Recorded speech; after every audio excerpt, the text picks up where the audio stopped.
بسم الله الرحمن الرحيم رب أعني على ذكرك وشكرك وحسن عبادتك رب اشرح لي صدري ويسر لي أمري واحلل عقدة من لساني يفقه قولي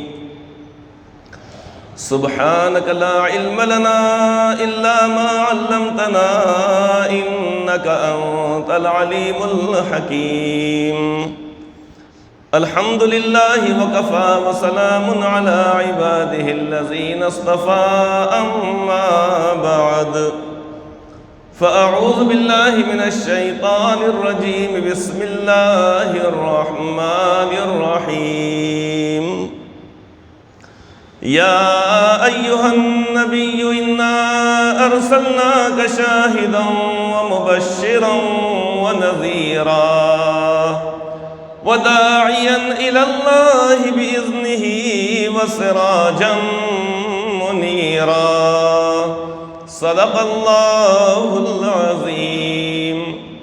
وقال النبي صلى الله تعالى عليه وآله وسلم إن الصدقة لتطفئ غضب الرب وتدفع ميتة السوء أو كما قال عليه الصلاة والسلام. بزرگان محترم اور معزز حاضرین کرام، اس بات کو اچھی طریقے سے ہمیں سمجھنا چاہیے کہ حالات کبھی بھی یکساں یا ایک جیسے نہیں رہتے ہیں. حالات میں تبدیلی آتے رہتی ہے اور یہ اللہ رب العزت کا بنایا ہوا نظام ہے. جب بچے کی پیدائش ہوتی ہے تو اس کی عمر اور اس کا چہرہ، اس کے اعضاء، اس کے طاقت، اس کے جسم کے اندر طاقت اور اس کے اپنی بے زبانی کے باوجود ساری چیزوں کو منوانے کا ذریعہ اللہ رب العزت نے اس کے اندر رکھا ہے. کچھ روز کے بعد بچہ بڑا ہوتا ہے، رینگنے لگتا ہے، اپنی توتلی زبان سے باتیں کرنے لگتا ہے. یہ تبدیلی اس کے اندر ہوتی ہے. پھر کھڑا ہوتا ہے، گرتا ہے اور آہستہ آہستہ چلتا ہے. پھر اس کے بعد بچپن کا زمانہ گزرنے کے بعد اب اس کے بعد دوڑنے لگتا ہے. طاقت اور قوت اس کے جسم کے اندر آ جاتی ہے. چہرے کی بھی تبدیلی اس کے اندر ہوتی ہے. جب پیدا ہوا تھا اس کی شکل اور صورت کے اندر جو معصومیت تھی، اب اس کے اندر مزید اس کے اندر کچھ مضبوطی سی آ جاتی ہے. پھر اس کے بعد ایک زمانے تک وہ ایسا ہی جوانی کی کیفیت میں رہتا ہے. اس کے بعد تغیر ہوتا ہے، تبدیلیاں ہوتی ہیں، اور جیسے جیسے اس کی عمر ختم ہونے لگتی ہے چہرے کا بھی اس کے انداز بدلنے لگتا ہے. بڑھاپا طاری ہوتا ہے اور جسم کے اوپر بھی اس کے کمزوری کا احساس ہونے لگتا ہے. جو زمانہ اور جو وقت تھا اس کا شباب اور جوانی کا، اس میں جو طاقت تھی اور قوت تھی، اب وہ طاقت اور قوت بڑھاپے کے اندر، ضعیفی کے اندر وہ باقی اور قائم نہیں رہتی ہے. اب یہ تبدیلی اس کے اندر آتی ہے اس طریقے سے. بچے کی پیدائش ہے، پیدائش سے پہلے تبدیلیاں ماں کے پیٹ کے اندر الگ الگ انداز میں 40 دن کے اندر تغیر ہونا اور تبدیلی ہونا، یہ اللہ رب العزت کا ایک نظام ہے.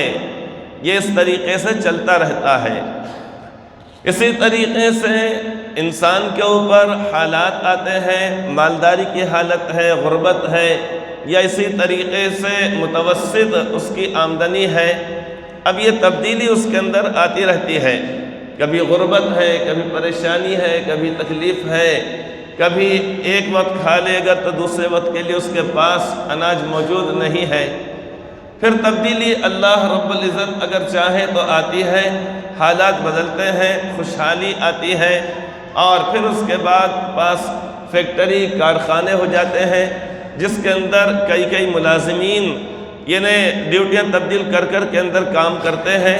اب یہ کیا ہے؟ مالی اعتبار سے، معاشی اعتبار سے انسان کے اندر یہ تبدیلی، یہ اللہ رب العزت کے ایک نظام کے تحت یہ آتی ہے. تو جسمانی تبدیلی بھی ہوتی ہے، آواز کے اندر بھی تبدیلی ہوتی ہے، نگاہوں کے اندر بھی تبدیلی ہوتی ہے، سوچ کے اندر بھی تبدیلی ہوتی ہے، کہ بڑھاپے میں انسان کی نگاہیں کمزور پڑ جاتی ہیں، بڑھاپے کے اندر انسان کو سنائی کم دیتا ہے، اور اسی طریقے جوانی کے زمانے میں اس کی آنکھوں کے اندر روشنی بھی تیز رہتی ہے، جسم کے اندر طاقت بھی ہوتی ہے۔ زمین کے اوپر اگر ایک پن بھی اگر گر جائے تو قوت سماعت اتنی مضبوط ہوتی ہے کہ اس کو بھی وہ سن لیتا ہے۔ اور جب بڑھاپا آتا ہے اور قوت سماعت کمزور جب اس کے ہونے لگتی ہے تو کتنا ہی زور سے کہا جائے تو پھر وہ کہتا ہے ارے بھائی ذرا زور سے بولو، اور زور سے کہو، اور زور سے کہو۔ یہ کیا ہوتا ہے؟ یہ تبدیلی ہوتی ہے۔ تو مالی اعتبار سے بھی کمزوری، مطلب تبدیلی، معاشی اعتبار سے بھی تبدیلی، جسمانی اعتبار سے بھی تبدیلی۔ یہ تبدیلی اللہ رب العزت کا ایک نظام ہے جس کے تحت ہوتی ہے۔ سورج جب نکلتا ہے تو ہم دیکھتے ہیں کہ اس کی انتہائی یعنی گویا کہ شعاعیں جو ہوتی ہیں، ہم بعض مرتبہ اس کو سرما کے موسم میں ہم دیکھ لے سکتے ہیں، جب ابتدائی جب اس کا وقت ہوتا ہے۔ اس کے بعد جیسے جیسے سورج جب اوپر چڑھنے لگتا ہے، اب اس کے بعد ہم اس کو دیکھ نہیں سکتے ہیں کیونکہ اس کے اندر یہ سختی آنا شروع ہو جاتی ہے۔ جب سورج جب شباب پر ہوتا ہے اس وقت واقعتاً دیکھا بھی نہیں جا سکتا ہے اس کو۔ اب یہ تبدیلی ہو رہی سورج کے اندر، ایک وقت وہ ہے کہ جب طلوع ہے، ایک وقت وہ ہے کہ جب اس کا استواء شمس بالکل بیچوں بیچ کہ ابھی نماز نہیں پڑھ سکتے ہیں، ظہر کا وقت نہیں شروع ہوا۔ استواء شمس یہ نہ سورج کے گویا کہ شباب کا اور اس کے جوانی کا وہ زمانہ ہوتا ہے۔ سورج نکلا، طلوع ہوا، اب ہوتے ہوتے ہوتے چڑھتے چڑھتے چڑھتے آسمان کے اوپر ہوتے ہوتے بالکل بیچوں بیچ آ جا رہا ہے۔ اب یہ اس کے جوانی کا زمانہ ہو گیا ہے، شباب کا اس کا زمانہ ہے۔ اب اس کے بعد جیسے ہی ڈھل گیا، اب ظہر کا وقت شروع ہو گیا، اب یہ بڑھاپے کی طرف وہ مائل ہو رہا ہے، ڈھلان کی جانب وہ جا رہا ہے، کمزوری کی طرف جا رہا ہے۔ ہوتے ہوتے ہوتے ہوتے ایک وقت وہ آتا ہے کہ سورج ہماری نگاہوں سے اوجھل ہو جاتا ہے، غائب ہو جاتا ہے، گویا کہ ہمارے لیے اس کی موت واقع ہو گئی، حالانکہ وہ کسی اور ملک کے اندر طلوع ہو رہا ہے، کسی اور جگہ پر جا رہا ہے، لیکن ہمارے حق میں گویا کہ اب اس کی موت واقع ہو گئی۔ اب سورج بھی تبدیل ہوتا ہے اس طریقے سے، زمین کا نظام یہ بھی تبدیل ہوتا ہے، چاند کا نظام یہ بھی تبدیل ہوتا ہے۔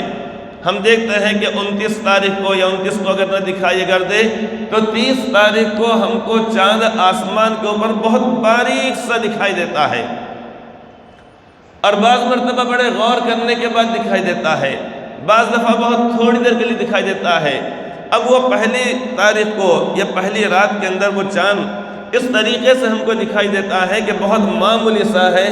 اب اس کے بعد دوسری تاریخ، پہلی تاریخ کو کچھ اور، پھر دو تین چار 5 تاریخ ہوتے ہوتے ہوتے ایک وقت وہ آتا ہے کہ چاند اپنے پورے شباب جوانی کے اوپر ہوتا ہے۔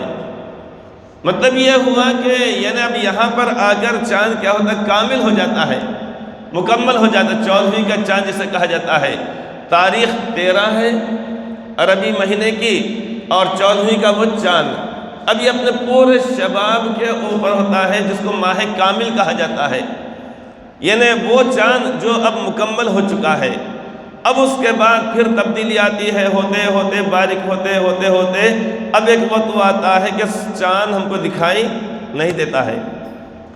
مطلب میں یہ رہا ہوں آپ حضرات کو، دنیا کے اندر یہ جو نظام جو چل رہا ہے یہ در حقیقت اللہ رب العزت کی طرف سے یہ سارا نظام چل رہا ہے۔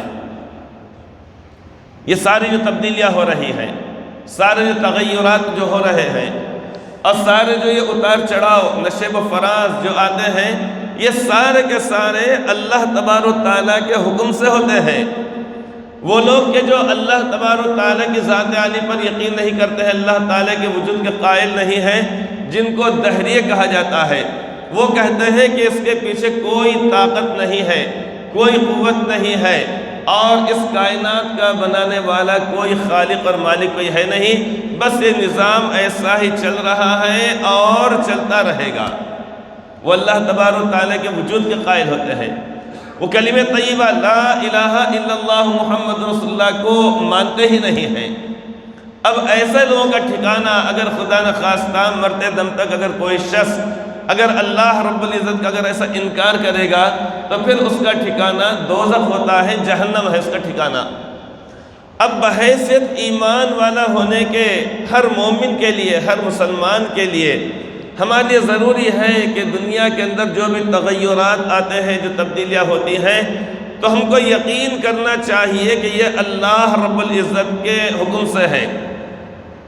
وَمَا تَسْقُطُ مِن وَرَقَةٍ إِلَّا يَعْلَمُهَا وَلَا حَبَّةٍ فِي ظُلُمَاتِ الْأَرْضِ وَلَا رَطْبٍ وَلَا يَابِسٍ إِلَّا فِي كِتَابٍ مُبِينٍ۔ اللہ تعالیٰ فرماتے وَمَا تَسْقُطُ مِن وَرَقَةٍ إِلَّا يَعْلَمُهَا، وَمَا تَسْقُطُ مِن وَرَقَةٍ، کہ کسی درخت سے، کسی پودے سے، کسی جھاڑ سے اگر ایک پتا بھی اگر گرتا اگر ہے تو اللہ تعالیٰ اسے جانتے ہیں۔ یہ اللہ تعالیٰ کی قدرت۔ وَمَا تَسْقُطُ مِن وَرَقَةٍ، گرنے کا مطلب توڑا جائے یا ٹوٹے یا اس کو کوئی جانور کھائے، یہ ساری چیزیں اس کے اندر آ گئی ہیں۔ جیسے بڑے بڑے جانور ہیں، اونٹ ہیں، دیگر جانور ہیں، اب وہ درختوں کے اوپر سے پتوں کو کھا جاتے ہیں، ان کی گردن اونچی اونچی ہوتی ہے۔ شتر مرغ ہے، اب یہ اونچے اونچے گردن والے جانور۔ یہ اسی طریقے سے پرندے ہیں کہ وہ یہ جنگل میں، وہ جنگل میں، وہ جھاڑ پہ، انار کے جھاڑ پہ، آم کے اوپر، بیر کے اوپر، جام کے اوپر، کسی بھی جگہ جاتے اور جانے کے بعد وہاں سے وہ پھل وغیرہ کھاتے ہیں۔ یہ کوئی پتا کس نے توڑا، یہ پتا پیلا ہو گیا اور ٹوٹ گیا، یا پتجھڑ کے موقع پر جس میں کہ پتے گر جاتے ہیں درختوں کے، ہواؤں کے چلنے سے جتنے بھی پتے گرتے وہ ساروں کو اللہ تعالیٰ جانتے ہیں۔ درخت کے اوپر کوئی پتا اگر پیدا ہو رہا ہے تو اس کو بھی اللہ تعالیٰ جانتے ہیں، اور اس سے اگر گرتا ہے، توڑا جاتا ہے، یا کوئی جانور کھا لیتا ہے یا پیلا ہو کر گر جاتا ہے، اسے بھی اللہ تعالیٰ جانتے ہیں۔ وَمَا تَسْقُطُ مِن وَرَقَةٍ إِلَّا يَعْلَمُهَا، کہ جو بھی پتا کسی درخت سے گرتا ہے تو اللہ تعالیٰ اس کو جانتے ہیں۔ وَلَا حَبَّةٍ فِي ظُلُمَاتِ الْأَرْضِ، اور کوئی دانہ جو زمین کی تاریکیوں میں، اندھیریوں کے اندر لگایا جائے، ڈالا جائے، اس کو بھی اللہ تعالیٰ جانتے ہیں۔ اب روزانہ کتنا اناج پوری دنیا کے اندر کہاں کہاں ڈالا جاتا ہے، گیہوں پیرا جا رہا ہے، جواری ہے، دھان ہے، سویابین ہے، یہ اسی طریقے سے پھلوں کے جو درخت لگائے جاتے ہیں، بعض کی گٹھلیاں لگائی جاتی ہیں، بیج لگائے جاتے ہیں۔ اب کتنا کنٹلوں نہیں جس کی ہم گنتی نہیں کر سکتے ہیں، اتنا اناج زمین کے اندر جا رہا ہے، پھر اس کے بعد وہاں سے نکل رہا ہے، اس کو بھی اللہ تبارک و تعالیٰ دانے دانے کو جو زمین کے اندر جا رہا ہے اللہ تعالیٰ اس کو جانتے ہیں۔ وَلَا حَبَّةٍ فِي ظُلُمَاتِ الْأَرْضِ وَلَا رَطْبٍ وَلَا يَابِسٍ، اور نہ کوئی گیلی چیز اور نہ کوئی تر، یعنی ہری اور سوکھی کوئی چیز ایسی نہیں ہے کہ جو کہیں پر پائی جاتی ہو اور اللہ تعالیٰ اس کو نہ جانتے ہو۔ آسمان سے کتنے قطرے گر رہے ہیں بارش کے، اس کو بھی اللہ تعالیٰ جانتے ہیں۔ کیوں جانتے ہیں؟ اس لیے کہ اس کے پیدا کرنے والے تو اللہ تعالیٰ ہی ہیں۔ پیدا کرنے والے کون ہیں؟ اللہ رب العزت ہے۔ اب جب پیدا کرنے والا ہے تو اس کو جانے گا نہیں جانے گا؟ اگر کوئی کسی ملک کا وزیر اعظم ہے، صدر جمہوریہ ہے، تو اس کو معلوم ہوگا یہ نہیں ہوگا کہ میرے ملک کے اندر کتنے لوگ بستے ہیں، کتنی آبادی ہے؟ کسی ضلع کلیکٹر کو معلوم ہوگا یا نہیں معلوم ہوگا کہ میں جس شہر کا جو ذمہ دار ہوں یہاں پر کتنے پولیس اسٹیشن ہے اور میری ماتحتی میں کتنے پولیس ہیں اور کتنے عہدیدار ہیں؟ کسی بھی شخص کو جو کسی محکمے کا ذمہ دار ہے اس کو معلوم ہوگا یا نہیں ہوگا؟ کسی اسکول کے ہیڈ ماسٹر کو معلوم ہوگا یا نہیں معلوم ہوگا کہ میرا کتنا اسٹاف ہے، کتنا عملہ ہے، مدرسین کتنے ہیں، ٹیچر کتنے ہیں، ملازمین کتنے ہیں، صاف صفائی کرنے والے کتنے ہیں؟ یہ معلوم ہوگا یا نہیں ہوگا؟ یقیناً ہوگا۔ ایک باپ کو اور ایک ماں کو یہ معلوم ہوگا کہ ہمارے گھر کے اندر کتنے بچے ہیں اور کتنے افراد، بھائی بہن کتنے ہیں، وہ سب معلوم ہوتا ہے۔ تو اللہ رب العزت کہ جنہوں نے کائنات کے ذرے ذرے کو پیدا فرمایا، بارش کے قطرے کو پیدا فرمایا، اور اناج کے دانے دانے کو پیدا فرمایا، درختوں کے اور جھاڑوں کے اور پودوں کے پتے پتے کو پیدا فرمایا، وہ کیسے نہیں جانیں گے کہ کتنے پتے وجود میں آ رہے ہیں اور کتنے پتے گر رہے ہیں، کتنوں کو جانور کھا رہے ہیں۔ تو اللہ رب العزت تمام چیزوں کو جانتے ہیں۔ جب جانتے ہیں تو اللہ تعالیٰ ہی کے حکم سے یہ سورج بھی گردش کرتا ہے۔ وَالشَّمْسُ تَجْرِي لِمُسْتَقَرٍّ لَهَا ذَلِكَ تَقْدِيرُ الْعَزِيزِ الْعَلِيمِ وَالْقَمَرَ قَدَّرْنَاهُ مَنَازِلَ لِتَعْلَمُوا۔ اللہ تعالیٰ فرماتے ہیں کہ وَالشَّمْسُ تَجْرِي لِمُسْتَقَرٍّ لَهَا، کہ سورج بھی اپنی جگہ میں ہی گردش کرتا ہے۔ سورج مشرق سے نکلنا، مغرب میں ڈوبنا، اور اس کے لیے جو اللہ رب العزت نے جو سمت جو متعین فرما دی ہے کہ تمہارا راستہ یہ ہے، ادھر نکلنا، ادھر چلو چلو چلو چلو چلو چلو۔ پھر اسی طریقے سے وہ موسم کے لحاظ سے تبدیل ہونا شروع ہوتا ہے، اپنی جگہ کو چھوڑتا جگہ کو بناتا ہے۔ ہم دیکھتے ہیں بعض مرتبہ عصر کی نماز ہوتی ہے، یہاں پہ دھوپ آتی ہے، پھر کسی موسم میں یہاں پہ بالکل سایہ رہتا ہے، کبھی ادھر ہے کبھی ادھر ہے۔ تو کیا چیز ہے آخر یہ؟ کیا اپنے طور پہ سورج نے جگہ کو چھوڑ دیا یا اپنی منمانی کر رہا ہے؟ نہیں، ہرگز یہ بات نہیں ہے، بلکہ اللہ رب العزت نے اس کے لیے جگہ کو طے کر دیا ہے۔ اسی طریقے چاند، ستارے، سیارے، یہ تمام کے تمام اپنے مدار میں تو شیخ مدار نہیں، مدار میاں نہیں، نہ دار و مدار، بلکہ مدار کا مطلب یہ جو جگہ متعین کر دی گئی ہے ان کے لیے، وہ وہاں سے گزرتے ہیں، ان کو بتلایا گیا ہے نکلنا تم کو یہاں سے ہے، چلنا یہاں سے ہے، اور ڈوبنا یہاں پر ہے۔ تو کیا چیز ہے یہ؟ در حقیقت یہ اللہ رب العزت کا نظام ہے، جو اللہ تبارک و تعالی کائنات کے پیدا کرنے والے ہیں۔ للہ ما فی السماوات و ما فی الارض، اللہ ہی کا ہے جو کچھ کے آسمانوں میں ہے اور زمین میں ہے۔ ہر ایک کے خالق اور ہر ایک کے مالک۔ خالق یعنی پیدا کرنے والا، اور مالک یعنی جو کسی چیز کی ملکیت رکھتا ہو اس کو کہا جائے گا مالک۔ ہم بھی مالک ہیں، جس کے پاس جو زمین حلال طریقے سے آئی ہے، جو روپیہ پیسہ ہے، سونا چاندی ہے، لیکن ہم مالک حقیقی نہیں بلکہ مالک مجازی ہیں۔ کہ اللہ تبارک و تعالیٰ نے کہا کہ میرے بندے لے، تو بھی اس سے فائدہ اٹھا اور میری مخلوق کو بھی فائدہ پہنچا، اکیلا مت کھا جا۔ روپیہ پیسہ مال زر یہ وہ اللہ تعالیٰ دیے ہیں تو اکیلا کھانے کے لیے نہیں ہے، بلکہ اللہ تبارک و تعالیٰ کے بندوں پر خرچ کرنے کے لیے ہے، رشتہ داروں کو دینے اور صلہ رحمی کرنے کے لیے ہے، نیک جگہوں پر، اچھی جگہوں پر کہ جہاں پر خرچ کرنا اللہ تعالیٰ کی رضا اور خوشنودی کا سبب ہو، وہاں پر اخلاص کے ساتھ خرچ کرنے کے لیے ہے۔ اس کے لیے اللہ تبارک و تعالیٰ اپنے بندوں کو عطا فرماتے ہیں۔ حدیث پاک میں فرمایا گیا ہے، انفق یا ابن آدم انفق علیک، اے آدم کے بیٹے تو خرچ کر، میں تجھ پر خرچ کروں گا۔ یہ حدیث قدسی ہے۔ حدیث قدسی کا مطلب کہ جس میں اللہ رب العزت خود یہ فرمائے اور اس بات کو اللہ کے نبی علیہ السلام نقل فرمائے، اور آپ یہ فرمائے کہ یقول اللہ تعالیٰ، یقال اللہ تعالیٰ، کہ اللہ رب العزت نے یہ فرمایا، یا اللہ تبارک و تعالیٰ یہ فرماتے ہیں، اسے کہا جاتا ہے حدیث قدسی۔ اور حدیث رسول اس کا مطلب یہ ہوتا ہے کہ اللہ کے نبی جو فرمائے صلی اللہ علیہ وسلم، جیسے نوم الصبح صبح یمنع رزقا، کہ صبح کے وقت کا سونا رزق کو روکتا ہے، یہ ہے حدیث قدسی۔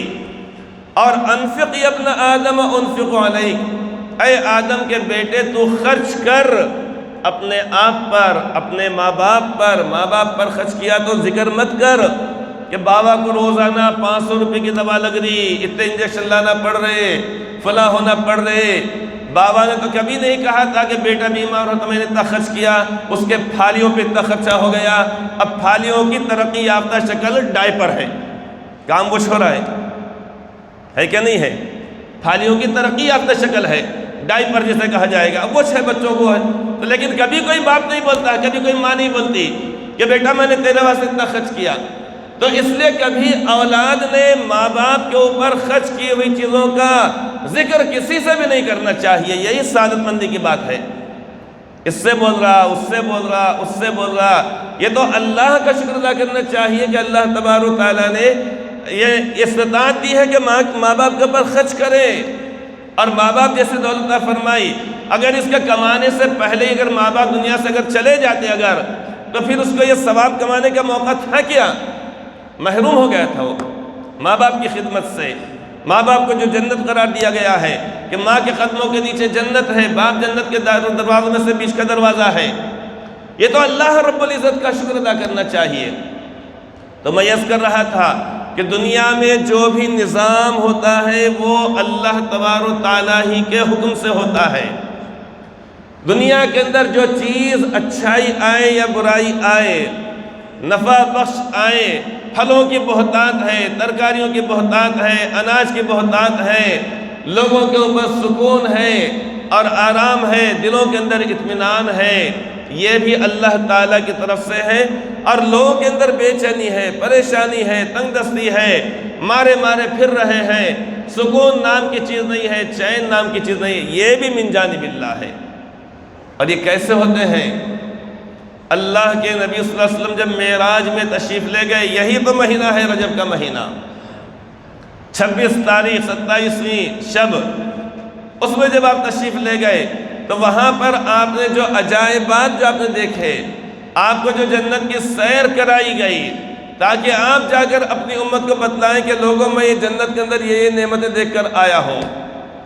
دوزخ کا معائنہ اس لیے کرایا گیا تاکہ آپ اپنی آنکھ مبارک سے مشاہدہ فرمانے کے بعد جا کر لوگوں سے کہیں، اپنی امت سے کہیں کہ لوگوں میں دوزخ کے اندر یہ عذابات دیکھ کر آیا ہوں، تم اس سے بچو. تو اسی موقع پر آپ کو ایک اور چیز دکھلائی گئی کہ نیچے سے کچھ چیزیں اوپر جا رہی ہیں اور اوپر سے کچھ چیزیں نیچے آ رہی ہیں. یہ چیز آپ نے دیکھی کہ زمین سے کچھ چیزیں اوپر جا رہی ہیں اور آسمان کی جانب سے کچھ چیزیں نیچے اتر رہی ہیں. تو آپ نے اپنے رفیق سفر حضرت جبرائیل علیہ السلام سے فرمایا، جبرائیل یہ کیا چیز ہے کہ نیچے سے یہ چیزیں جا رہی ہیں اوپر اور اوپر سے کچھ چیزیں نیچے اتر رہی ہیں؟ تو انہوں نے بتلایا کہ در حقیقت نیچے سے جو چیزیں جا رہی ہیں اوپر، وہ در حقیقت لوگوں کے اپنے اعمال ہیں. اعمال جو عمل کر رہے ہیں، جیسا عمل کر رہے ہیں، اچھا ہو یا برا، اب یہ سارے اعمال وہاں پہنچ رہے ہیں آسمان پر اللہ تعالیٰ کی جانب. پھر وہاں سے اس کے بدلے میں سزا یا جزا یا فیصلے اللہ رب العزت کی طرف سے زمین پر اتر رہے ہیں.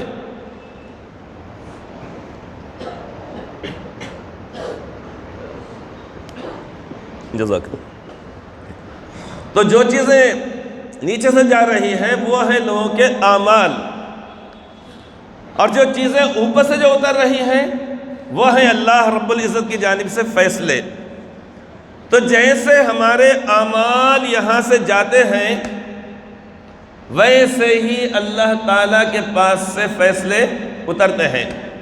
بندے اگر ایمان لائیں گے، اطاعت گزار ہوں گے، فرما بردار ہوں گے، قرآن و حدیث پاک کے مطابق زندگی گزاریں گے، اب اس صورت میں ان کے اعمال جب اوپر جائیں گے اچھے طریقے سے تو اللہ رب العزت کی طرف سے فیصلے بھی ویسے ہی اتریں گے. اور ایک بات یاد رکھیے کہ بندوں کے جو اعمال ہیں وہ در حقیقت یہ پوری جو نظام ہے، کائنات کا جو نظام ہے، وہ ایمان والے کی وجہ سے قائم ہے.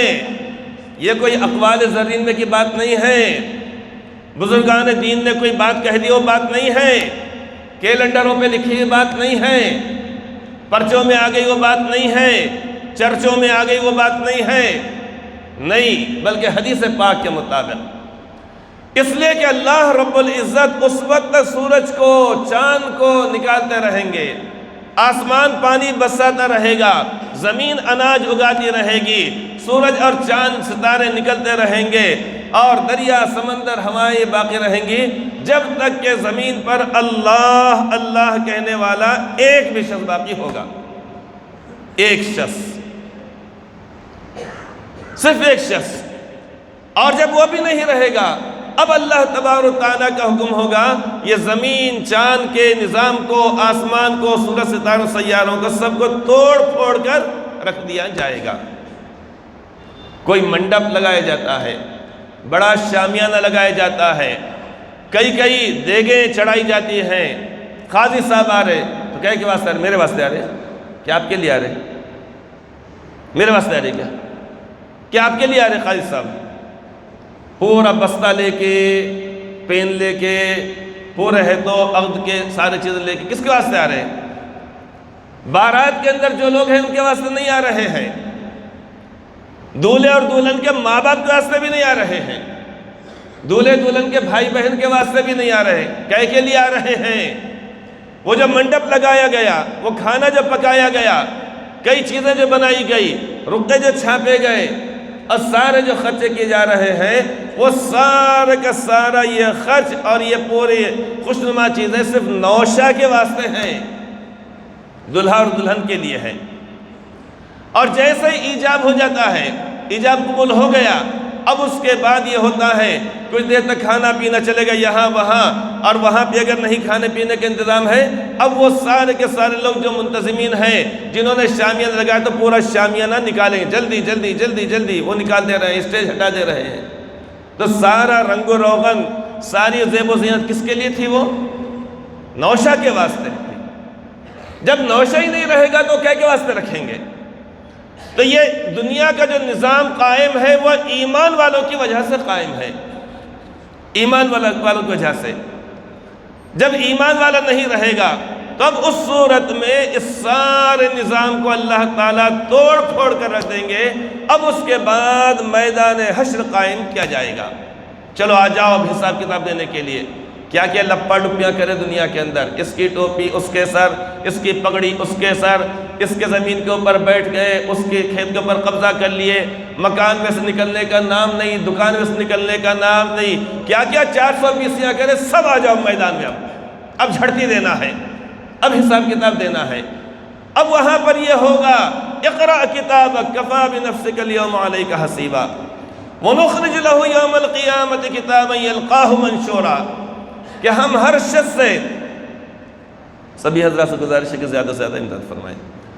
اب وہاں پر میدان حشر قائم کر دیا جائے گا. اب وہاں پر یہ کہہ دیا جائے گا وَامْتَازُوا الْيَوْمَ أَيُّهَا الْمُجْرِمُونَ، اے مجرموں، اے ظالموں، اے پاپیوں، تم میرے اطاعت گزار فرما بردار بندوں ذرا الگ ہو جاؤ. وہاں پہ سب کی چھٹائی کر دی جائے گی. ایک طرف تہجد گزار، نمازی، روزے دار، ایمان والے، دیانتدار، تقوی پاکیزگی اختیار کرنے والے، اور دوسری جانب وہاں پر ہوگا برائیاں کرنے والے، سود خور، رشوت خور، اور اسی طرح بدمعاشی کرنے والے، حرام خوری کرنے والے، اور کفر اور شرک کی گندگی کے اندر مبتلا رہنے والے. وہ تمام کو وہاں پر اب الگ کر کے رکھ دیا جائے گا. چھٹائی ہو جائے گی وہاں پر میدان حشر کے اندر. وہاں پر تب یہ نظام کو اللہ رب العزت اس وقت تک باقی رہیں گے جب تک کہ ایمان والا ایک بھی دنیا کے اندر قائم ہے، باقی ہے. ہاں اس سے پہلے ایمان والے چاہے کروڑوں کی تعداد میں رہیں، کروڑوں کی تعداد میں رہیں، 1 ارب سے زیادہ رہیں، لیکن اگر نافرمانیاں اگر کی جائے گی، سرکشی کی جائے گی، بغاوت کی جائے گی، تو پھر ان کو جھنجھوڑا بھی جائے گا. اور یہ چیزوں کا اللہ تبارک و تعالیٰ اپنی ساری دنیا پر، خالی ایمان والوں پر نہیں، سارے دنیا کے انسانوں کے پر اللہ تبارک و تعالیٰ اپنی قدرت کا اظہار فرماتے ہیں. کس طریقے سے؟ کبھی تو سورج کی روشنی کو اللہ تعالیٰ سلب کر لیتے ہیں، چھین لیتے ہیں. سلب کرنے کے معنی آئیں گے، چھین لینے کے معنی آئیں گے. یہ بتانے کے لیے کہ ارے بیوقوف اور گدھوں، ارے بولو، تم جس کی پرستش کرتے ہو وہ کوئی خدا نہیں ہے، وہ کوئی معبود نہیں ہے، وہ کوئی اللہ نہیں ہے، وہ میری ایک مخلوق ہے کہ میں اگر چاہوں تو سورج نکلے گا، اور میں چاہوں تو سورج ڈوبے گا، اور میں جب چاہوں گا قیامت سے پہلے سورج نہیں نکلے گا، اور میں اگر چاہوں تو میں سورج کی روشنی کو چھین لوں گا. جس کو یعنی سورج گہن جسے کہا جاتا ہے۔ اسی طریقے چاند کو گرہن لگ جاتا ہے تاکہ وہ بولے سمجھ جائیں جو غیر اللہ کی پرستش کے اندر مبتلا ہیں کہ دیکھو کہ تم نے اس کی پرستش کی، لیکن اس کی روشنی خود اس کی ذاتی روشنی نہیں ہے، یہ ہمارا پابند ہے، اور اس کی روشنی کو ہم جب چاہیں گے ہم دیں گے اور جب چاہیں گے ہم چھین لیں گے۔ درختوں کے اوپر پھلوں کا آنا، اناج کا پیدا ہونا، یہ بھی اللہ تبارک و تعالیٰ کے حکم سے ہوتا ہے۔ کائنات کے اندر ہر چیز کے اندر تبدیلی آتی ہے، یہ سارا کا سارا یہ نظام اللہ رب العزت کی جانب سے ہوتا ہے۔ اب یہ تمام چیزیں، سورج کا نکلنا ڈوبنا، سورج کو گرہن لگ جانا اور چاند کا نکلنا ڈوبنا اور سارے کے سارے تغیرات، ہواؤں کا چلنا، بارش کا ہونا، اسی طریقے سے آسمان پر بادلوں کا گرجنا، بجلیوں کا چمکنا اور کڑکڑانا، ابھی کیا ہوتا ہے؟ یہ اللہ رب العزت کا ایک نظام ہے۔ اسی نظام میں سے ایک نظام وہ ہے جس کو زلزلہ کہا جاتا ہے۔ اسی کو سمجھانے کے لیے مجھے تقریباً 25 منٹ لگ گئے، آپ کو وہاں سے لے کر آنا پڑا۔ کسی شاعر نے کہا مگس کو باغ میں جانے نہ دیجیے۔ مگس بولتے ہیں کس کو؟ مکھی کو۔ مگس کو باغ میں جانے نہ دیجیے، ناحق خون پروانے کا ہو جائے گا۔ اب اس کا اس سے کیا تعلق ہوا؟ وہ کہہ رہے بھئی مکھی کو باغ میں مت جانے دو، ورنہ ناحق بیچارہ پروانہ جو پتنگا ہے اس کا خونش ہو جائے گا۔ بہت دور کی کوڑی لانا اس کو بولتے ہیں۔ اس کے کہنے کا مقصد ہے کہ مکھی جائیں گی باغ میں، جا کر ڈھونڈے گی ادھر ادھر ادھر، یہ پھول پہ بیٹھے گی، وہ پھول پہ بیٹھے گی، وہ پھول کے اوپر بیٹھے گی، اس کا رس چوسے گی، پھر اس کے بعد آ کے ایک چھتا بنائے گی، پھر اس کے بعد وہاں پہ ایک شہد بنے گا، پھر اس کے بعد شہد کی مکھیوں کو اڑایا جائے گا، پھر اس کے اندر سے جو موم ہوگا اس کے ذریعے شمع بنائی جائے گی، پھر شمع کو پھر آدمی جلایا جائے گا، اس کے بعد پتنگا آ کے بیچارہ گرے گا، اس کا خون ہو جائے گا۔ اتنی دور سے لے کے آیا اس نے، مگس کو باغ میں جانے نہ دیجئے، تو کہتا بھائی مکھی کو جانے مت دو تاکہ بیچارے پتنگا کا خون ہونے نہ پائے۔ تو مگس کو باغ میں جانے نہ دیجئے، ناحق خون پروانے کا ہو جائے گا۔ تو وہ زلزلے کو سمجھانے کے لیے مجھے آپ کو وہاں سے لے کر آنا پڑا۔ اب اتنی دیر میں تب وقت بھی ختم ہونے والا ہے۔ جب اللہ رب العزت نے زمین کو پیدا فرمایا، چلیے وقت کم ہے اس لیے تو بس بہتر بات یہ ہے کہ ان لوگوں کے لیے کہ جو ابھی ترکی میں اور اسی طریقے شام میں جو زلزلے کے اندر جو لوگ جاں بحق ہو گئے، ان کے لیے دعا فرمائے اللہ تبارک و تعالیٰ ان کی مغفرت فرمائے، جنت الفردوس میں جگہ نصیب فرمائے۔ جو زخمی ہے اللہ تعالیٰ ان تمام کو جلد سے جلد صحت کامل عطا فرمائے، اور جو دبے ہوئے ہیں ان کے لیے نکلنے کے لیے اللہ تعالیٰ راہیں آسان فرمائے۔ چلیے اب تھوڑا سا آگے چلتے ہیں 2 منٹ کے اندر۔ جب اللہ رب العزت نے زمین کو پیدا فرمایا، کسے پیدا فرمایا؟ زمین، جس کے اوپر ہم لوگ بیٹھے ہوئے ہیں، جس کے اوپر دن دناتے ہیں، جس کے اوپر انسان اکڑ کر چلتا ہے۔ اللہ تعالیٰ فرماتے ہیں وَلَا تَمْشِ فِي الْأَرْضِ مَرَحًا، اے انسان تو زمین کے اوپر اکڑ کے مت چل، إِنَّكَ لَن تَخْرِقَ الْأَرْضَ وَلَن تَبْلُغَ الْجِبَالَ طُولًا، اگر تو پھولنے کی کوشش کرے گا تو زمین کو پھاڑ نہیں سکتا، اونچا ہونے کی کوشش کرے گا تو پہاڑوں کی اونچائی تک پہنچ نہیں سکتا۔ تو جب اللہ رب العزت نے زمین کو پیدا فرمایا، کس کو پیدا فرمایا؟ زمین کو، تو کیا ہوا؟ پھر زمین ہل رہی، تھر تھر تھر تھر تھر کر کے پھر پورے سے ہلنا شروع کر دی، جو بھی کیفیت ہوں گی، ہل رہی زمین، ہل رہی ہل رہی ہل رہی۔ اب ہوا یہ کہ جب وہ ہل رہی ہے، فرشتوں نے اس کیفیت کو دیکھا۔ اب ہوا یہ کہ اللہ تبارک و تعالیٰ نے زمین کے اوپر پہاڑوں کو رکھ دیا۔ کسے رکھا؟ اللہ تعالیٰ نے پہاڑوں کو رکھ دیا۔ اب اس کیفیت کو فرشتے دیکھ رہے ہیں کہ زمین اللہ رب العزت نے پیدا فرمائی، وہ تو اللہ کا شکر ہے کہ اللہ تعالیٰ کے حکم سے ٹھہری، ورنہ وہی کیفیت ہوتی نا اپن پیدائش نہیں ہوتے، بس پیدا ہونے سے پہلے اندر چل جاتے زمین کے اندر ہی۔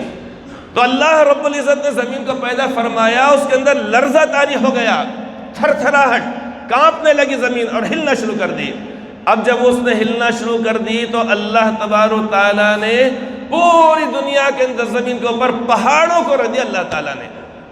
تو پہلے کیا؟ پہاڑ کے پہلے زمین، لوگ تو پہلے انڈا کے پہلے مرغی، پہلے مرغی یا پہلے انڈا۔